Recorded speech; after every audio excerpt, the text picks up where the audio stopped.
नमस्कार साथियों, कैसे हैं आप सभी। अब आपके एग्जामिनेशन की शुरुआत हो चुकी और खासकर प्राइमरी शिक्षकों की अगर हम बात करें तो अब उनका एग्ज़ाम कल से ही है। अब ऐसे में इन परीक्षाओं में आप कैसे परफॉर्म करेंगे, इसको लेकर के एक रणनीति आपने बना ही ली होगी। रणनीति के साथ किसी भी काम को करना ज़रूरी है, अन्यथा बहुत कुछ जानने के बावजूद भी हमसे कुछ गलतियां हो जाती हैं जिसकी वजह से सारी की सारी मेहनत पर पानी फिर जाता है। इसी कड़ी में आज मैं आपके साथ कुछ ज़रूरी बातों पर प्रकाश डालने की कोशिश करूंगा और मुझे ऐसा लगता है कि ये बातें आपके लिए बहुत ज़्यादा ज़रूरी है। साथ ही साथ मैं जानता हूं कि ये समय आपके लिए बहुत इम्पॉर्टेंट है। इसके लिए इस वीडियो का कोई भी क्षण मैं वेस्टफुल एक्टिविटी में लगाने की कोशिश नहीं करूंगा और सीधा आपका ध्यान फोकस करूंगा कंटेंट पे। आपसे भी दरख्वास्त होगी कि आप पूरी वीडियो को देखें और इस वीडियो को अपने दोस्तों तक जरूर पहुंचाएं ताकि उनकी भी मदद हो जाए। खैर, रणनीति तो आपने बना ही रखी है, लेकिन आज इन बातों को सुन के हो सकता है कि उसमें कुछ बदलाव या फिर उसमें एक सकारात्मक परिवर्तन आप कर पाए। चलिए, आज हम बात करेंगे कि आप किस तरीके से अपने पेपर करने की स्ट्रैटेजी बना सकते हैं। जरूरी क्यों है पेपर सिर्फ आपके सामने आना, और आप अगर ये सोच रहे हैं कि भाई पहले क्वेश्चन से शुरू करेंगे और 180 नंबर पर खत्म करेंगे, तो कहीं ना कहीं इसमें दिक्कतें हो सकती हैं। और पेपर को अटेम्प्ट करने का इससे और एक बेहतर तरीका हो सकता है, यदि आपने आंख बंद करके जो आपका मन किया अगर आपने वो कर दिया तो हो सकता है कि गड़बड़ी हो जाए। एक प्री प्लानिंग होना जरूरी है। आइए सबसे पहले हम समझते हैं कि आपका पेपर होगा कैसे। पेपर में पार्ट्स कुछ इस तरीके से दिखाई देंगे। इंग्लिश जो कि आपका 10 नंबर का होगा, हिंदी आपका 10 नंबर का होगा, जीके 10 का होगा, कंप्यूटर 5 का, रीजनिंग 5 की, फिर उसके बाद इंग्लिश 20 नंबर की, हिंदी 20 की, मैथ 20 की और ईवीएस 20 का। ये आपका सब्जेक्ट स्पेसिफिक में है और उसके अलावा ये सारे आपके सब्जेक्ट्स। ये सारा जोड़कर किसके बाद बीच में एक सीडीपी, रीजनिंग के बाद यहाँ पर आपकी सीडीपी है जो कि सबसे इंपॉर्टेंट आपकी 60 मार्क्स की। इस तरीके से टोटल कॉन्स्टिट्यूशन आपका बनता है 180 नंबर का। ठीक है, इन 180 नंबर में आपको पेपर करने के अंदर, पेपर का आपने मॉक टेस्ट जरूर दिया होगा, तो पेपर का जो पैटर्न है उसको आपने समझ लिया होगा।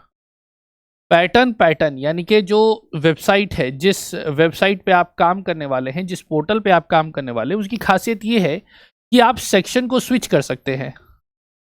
सेक्शन का जो स्विच करना है वो पॉसिबल है।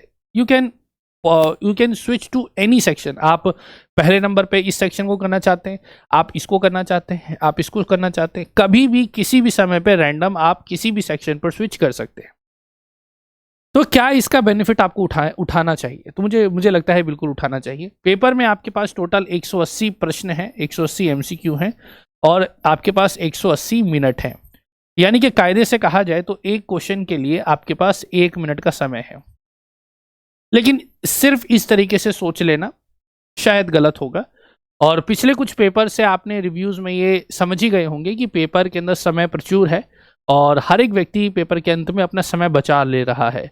अगर पेपर के अंत में समय बच रहा है तो ऐसा ज़रूरी नहीं है कि आपके साथ भी बचे। अगर आपके पास एक अच्छी स्ट्रैटेजी होगी तो ही समय बच पाएगा, और अगर समय बच भी गया तो उस समय को कैसे आप यूटिलाइज करेंगे वो भी आपके एक्सपर्टीज पर और आपकी प्लानिंग पर डिपेंड करता है। जैसे अब इन 180 मिनट्स में अगर 180 क्वेश्चंस को करने हैं, तो अब इन क्वेश्चंस में से कुछ क्वेश्चंस ऐसे हैं जो कि टाइम टेकिंग है और कुछ क्वेश्चन ऐसे हैं जो कि देखते ही सॉल्व होंगे। उदाहरण के तौर पर जैसे इंग्लिश वाला जो पार्ट है, इंग्लिश वाले पार्ट के अंदर ऐसा होता है कि इसके अंदर आपको कुछ सोचना नहीं होता है। क्वेश्चन देखा, सॉल्व किया। सिंगल स्टेटमेंट का क्वेश्चन है, देखना है, सॉल्व करना है, देखना है, सॉल्व करना है, कुछ सोचना नहीं है। ठीक वैसे ही हिंदी में वैसा ही होना है, जीके में वैसा ही होना है, कंप्यूटर में वैसा ही होना है, इधर इंग्लिश और हिंदी में भी वैसा ही होना है। इस हिसाब से अगर हम देखें तो स्ट्रेट पार्ट जो है, स्ट्रेट पार्ट अगर की मैं बात करूं तो उसके अंदर आपका इंग्लिश है जो कि आपका 10 + 20 मार्क्स का होगा। फिर उसके बाद हिंदी है जो कि 10 + 20 मार्क्स का हो गया। फिर उसके बाद आपका जीके 10 का, कंप्यूटर 5 की, तो 1 2 3 4 5 और ये एक ही हो गया 6, और साथ ही साथ ईवीएस भी, ईवीएस 20 नंबर। ठीक है, 1 2 3 4 5 6 7। तो 1 2 3 4 5 6 7, ठीक है 7। तो टोटल अंकों की बात करें तो 60 नंबर तो ये हो गए, 15 नंबर ये हो गए और 20 नंबर ये हो गए। टोटल 60 70 80 90 और 5 95। 95 क्वेश्चन ऐसे हैं जो कि 0:1 का रेशियो मेंटेन करते हैं। 0:1 रेशियो का मतलब है कि या तो आपको नहीं आता होगा या तो आपको आता होगा। सोचने या ज्यादा सोचने से कोई खास प्रभाव इसके ऊपर पड़ने वाला नहीं है। ईवीएस में फिर भी कुछ प्रश्नों में पड़ जाएगा, बाकी सब पे ऐसा कुछ खास प्रभाव नहीं पड़ेगा। आता होगा तो आ जाएगा, नहीं आता होगा तो ज्यादा कुछ करने से भी नहीं आएगा। खैर, कुछ ऐसे प्रश्न हो सकते हैं जिसमें बाद में इनसाइट खुल जाए और शायद कुछ प्रश्न का आंसर आ जाए, लेकिन ऐसे प्रश्नों की संख्या 3-4 हुई होगी, उससे ज्यादा नहीं होगी। तो ये जो 95 क्वेश्चन आपके पास हैं, इन 95 क्वेश्चन पे जो आम आधार रहता है इन क्वेश्चन करने का, इसमें क्वेश्चन करने में लगता है हाफ टाइम। हाफ टाइम भी मतलब पूरा का पूरा अगर दिल खोल के अगर समय दिया तो भी, कितनी भी आप कोशिश कर लो, इससे ज्यादा समय आपका लगेगा नहीं। तो यहां पर अगर 95 क्वेश्चन की बात करें तो यहां पर 45 लगभग 45 मिनट के आसपास आपका इसका समय लगेगा। ज्यादा से ज्यादा मान लिया 50 मिनट का आपका समय लगेगा। इससे ज्यादा समय इन सारे टॉपिक्स पे आपका लगेगा नहीं, चाहे आप कितनी भी कोशिश कर लो। अब जबरदस्ती कुछ लोग कहेंगे नहीं जी एक क्वेश्चन पे 1 मिनट का समय है तो हर एक क्वेश्चन को 1 मिनट का टाइम देंगे, तो यहां पर आप सबसे बड़ी गलती कर देंगे। ठीक है, तो अगर 95 क्वेश्चन है तो आप ऐसे 50 मिनट लेकर के क्वेश्चन को कर सकते हैं। पेपर अटेम्प्ट स्ट्रैटेजी के अंदर बात यह है कि जब आपको पता है कि आपको 95 क्वेश्चन आपके पेपर में ऐसे आने वाले हैं जो कि 50 मिनट में आपके सॉल्व हो जाएंगे, तो अब पेपर को करते वक्त आपका एक तरीका हो सकता है कि आपने पहले नंबर से शुरू किया और 180 नंबर पर खत्म किया। लेकिन आपको यह पता है कि ये 95 क्वेश्चन कुछ इस प्रकार आने वाले हैं, तो पेपर अटेम्प्ट करने की स्ट्रेटेजी में आप डिफरेंशिएशन कर सकते हैं। अगर यही चीज आप अलग अलग अलग अलग करें कि पहले ये करें फिर ये करें फिर ये करें फिर ये करें फिर ये करें फिर ये करें फिर ये करें, तो ये 50 मिनट से ज्यादा समय लगेगा। अगर आपको इसके अंदर मैक्सिमम बेनिफिट लेना है या फिर 50 मिनट के अंदर इसको कर लेना है, तो उसके लिए जरूरी क्या है? उसके लिए जरूरी यह है कि आप इसको एक साथ करें। एक साथ करने का मतलब, जैसे आपने इंग्लिश का पार्ट उठाया पहले, तो इंग्लिश के 10 क्वेश्चन करने के बाद तुरंत आप इंग्लिश के दूसरे वाले सेक्शन पे जाइए और 20 क्वेश्चन को सॉल्व कीजिए। फिर तुरंत हिंदी पे आइए और उसके बाद तुरंत हिंदी के ये 20 क्वेश्चन सॉल्व कीजिए। फिर उसके बाद जीके पे आइए, फिर उसके बाद कंप्यूटर पे आइए, फिर उसके बाद ईवीएस पे आइए। यानी कि पेपर अटेम्प्ट स्ट्रेटेजी के अंदर सबसे पहले आप नंबर 1 पे करेंगे ये वाला इंग्लिश, फिर नंबर 2 पे आप करेंगे ये वाला इंग्लिश, नंबर 3 पे ये वाला, नंबर 4 पे ये वाला, फिर उसके बाद 5 6 और ये हो गया 7। इस तरीके से 50 मिनट के अंदर आपके 95 क्वेश्चन हो जाएंगे कंप्लीट। ये मेरा तरीका है, अगर मुझे पेपर में करने का मौका मिलता तो मैं ऐसे ही करता।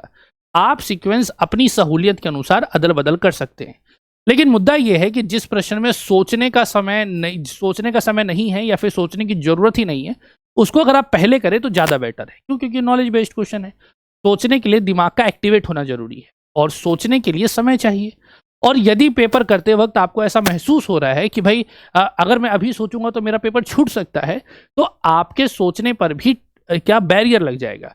तो जरूरी है, अगर आपने इन 95 क्वेश्चन को पहले सॉल्व कर लिया तो आपके पास पता होगा, यदि 50 मिनट के अंदर आपने कर दिया तो अभी आपके पास 2 घंटे 10 मिनट होंगे। 2 घंटे 10 मिनट होंगे और सॉल्व करने के लिए 95 क्वेश्चन अगर हो गए हैं तो 85 क्वेश्चन ही होंगे बस आपके पास।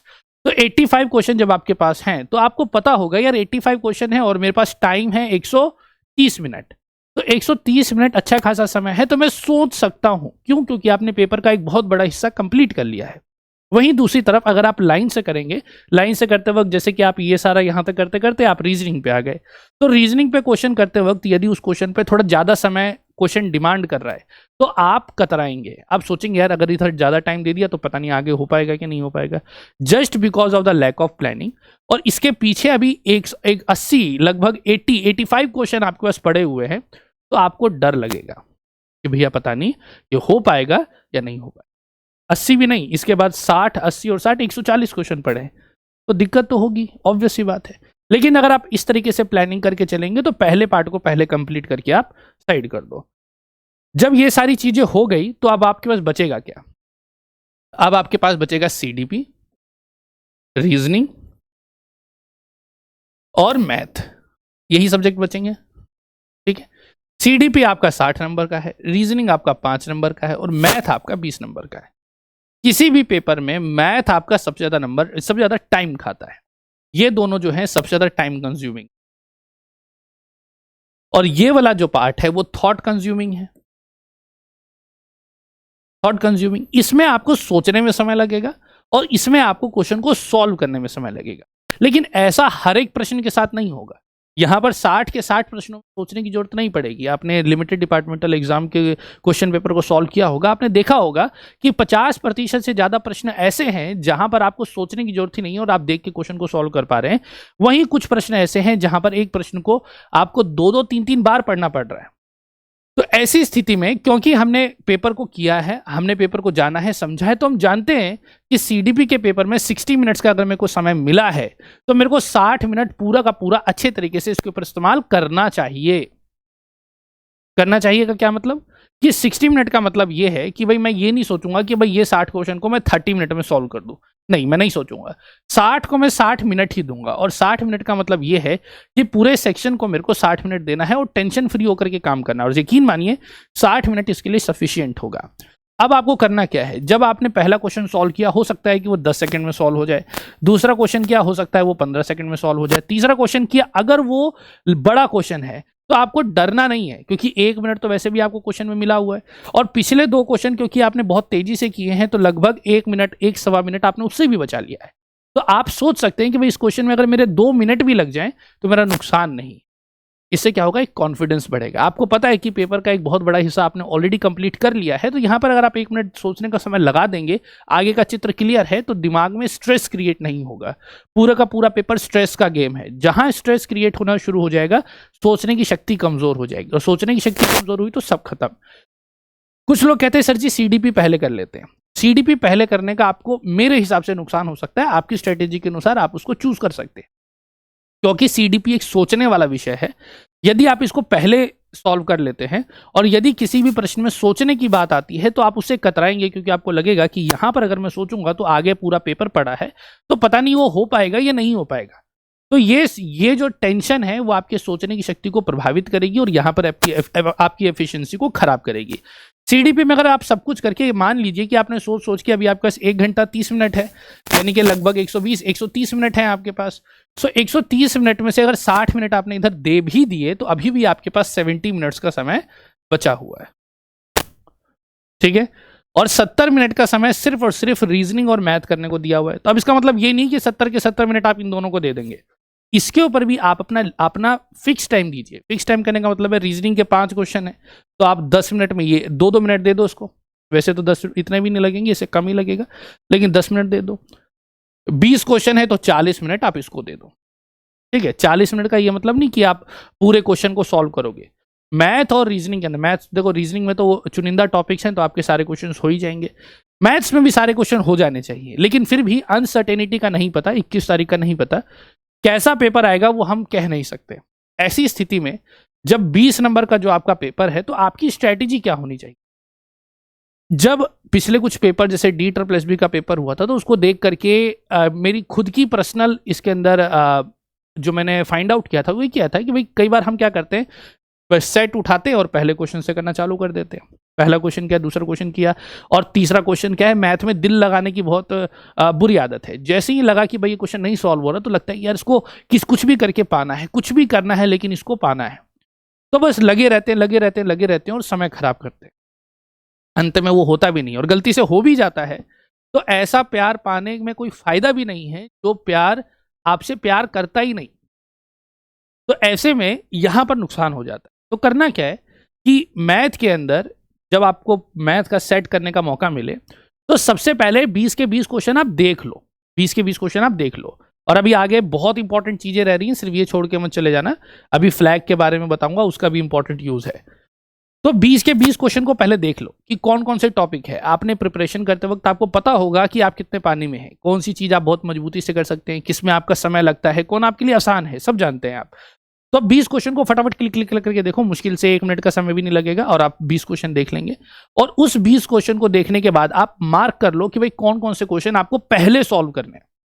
कभी कभार क्या होता है कि शुरू के क्वेश्चन में टाइम लगा देते और आखिरी के क्वेश्चन होते हैं बहुत आसान, तो वो गड़बड़ी आपके साथ ना हो। So for that make it sure कि पहले 20 के 20 क्वेश्चन आप अच्छे से देख लेंगे। तो जब आप 20 क्वेश्चन देख लेंगे तो उसमें से पता चला कि एवरेज मार्किंग, अगर आप अपने आप को एक बहुत ही अच्छा मैथ का धुरंधर समझते हैं तो आपकी एवरेज मार्किंग 17 से 18 होगी, और वही अगर आप अपने आप को एक एवरेज बंदा समझते हैं तो 12 से 13 होगी। तो अगर आपने सोच रखा है नहीं जी मेरे को 13 ही नंबर लेने हैं, या फिर आपको लगता है नहीं जी 17 ही नंबर लेने हैं, यानी कि 3 क्वेश्चन को आप सीधे तौर पर टाइम वेस्टेज से बचा सकते हैं। अगर आखिरी में समय बचा तो कर लेना, कोई ऐसी दिक्कत वाली बात है नहीं। तो अगर 13 क्वेश्चन, मान लीजिए मैं एवरेज स्टूडेंट हूं और 13 क्वेश्चन करने का मैंने सोचा हुआ है, तो 7 क्वेश्चन ऐसे जो बड़े बड़े होंगे उसको मैं छेड़ूंगा ही नहीं।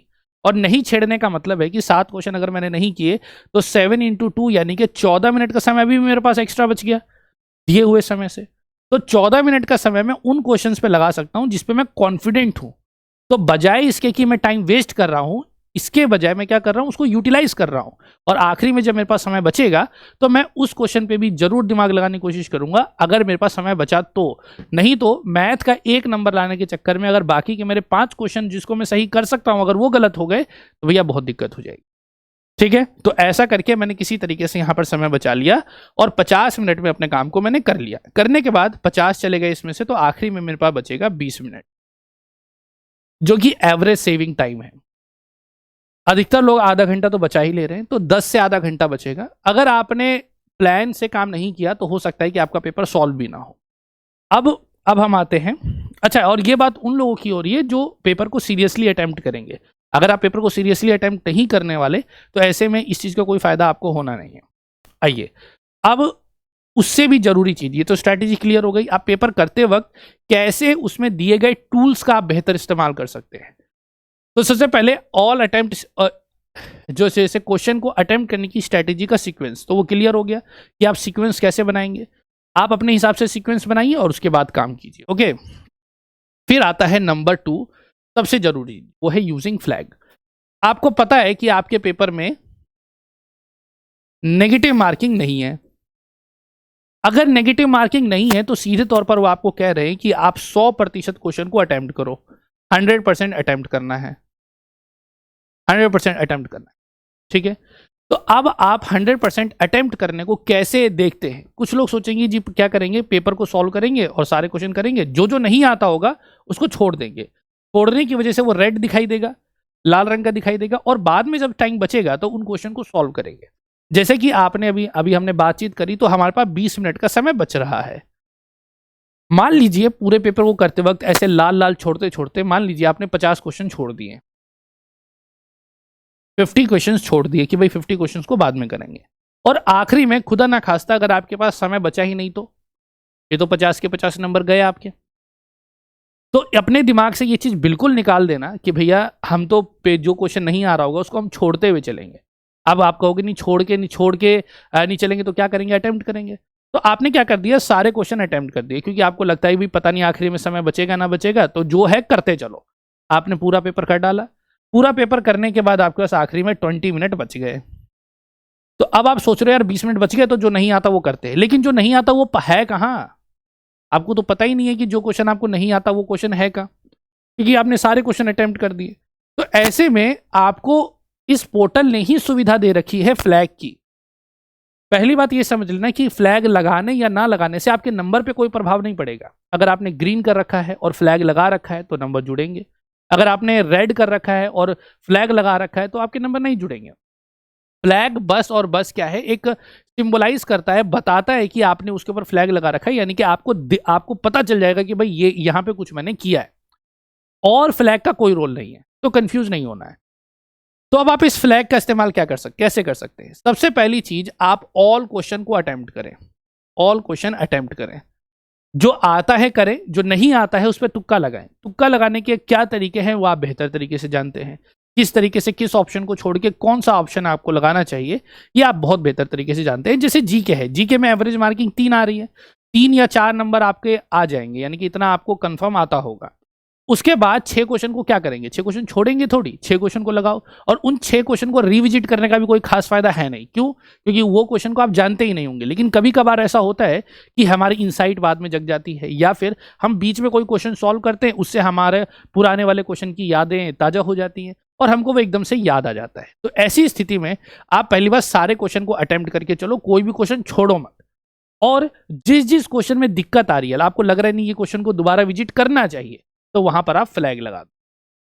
आपका जो पोर्टल होगा उस पोर्टल में यहां पर लगा होगा फ्लैग का एक ऑप्शन होगा।